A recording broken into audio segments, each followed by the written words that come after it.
വയനാടിനായി ഡിവൈഎഫ്ഐയുടെ സ്നേഹ ചായക്കട. കുഞ്ഞുണ്ണിക്കര മനാർ ജംഗ്ഷനിലാണ് വയനാടിന് വേണ്ടി ഡിവൈഎഫ്ഐ സ്നേഹ ചായക്കട തുറന്നത്.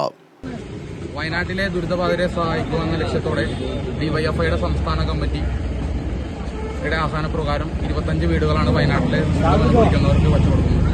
ഇതിന്റെ ഭാഗമായി പലതരം ചലഞ്ചുകൾ ഡിവൈഎഫ്ഐ ആഹ്വാനം ചെയ്തിട്ടുണ്ട്. ചായക്കട നടത്തിയും ആക്രി പറിക്കുകയും എല്ലാ പ്രദേശങ്ങളിലെ ഡിവൈഎഫ്ഐയും പണം ശേഖരിക്കുകയാണ്. അതിനെ ഒത്തുചേർന്നുകൊണ്ടാണ് നമ്മുടെ ഇവിടെ ഡിവൈഎഫ്ഐയുടെ കുഞ്ഞുണ്ണിക്കര യൂണിറ്റ് കമ്മിറ്റി ഇവിടെ ഇന്നൊരു ചായക്കട ഇട്ടിരിക്കുന്നത്. എന്തുകൊണ്ടും ഡിവൈഎഫ്ഐയുടെ ഈ ഒരു പ്രവർത്തനത്തിൽ നാട്ടുകാരുടെ പൂർണ്ണ പിന്തുണയുണ്ട്. അതുകൂടാതെ കഴിഞ്ഞ ആഴ്ചകളിൽ ഡിവൈഎഫ്ഐയുടെ നേതൃത്വത്തിൽ ആക്രി പറിക്കുകയും ഈ നാട്ടിലെ എല്ലാവരും നല്ല രീതിയിൽ തന്നെയാണ് സഹകരിച്ചത്. വയനാടിനൊപ്പം നിന്നുകൊണ്ട് ഈ നാട്ടിലെ എല്ലാ പ്രദേശത്തെ ജനങ്ങളും ഒറ്റക്കെട്ടായി നിന്നുകൊണ്ട് വയനാട്ടിൽ ദുരിതം അനുഭവിക്കുന്ന എല്ലാവരെയും അതിജീവിക്കാനുള്ള പാതയിലെത്തിക്കുന്നത് നമ്മുടെ ലക്ഷ്യമാണ്.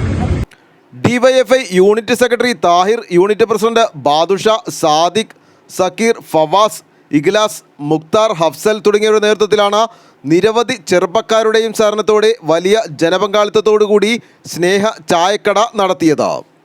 ആലുവ ലൈവ് ന്യൂസിനു വേണ്ടി സിദ്ദീഖ് കാരക്കാടിനൊപ്പം സനൂപ് കളമശ്ശേരി.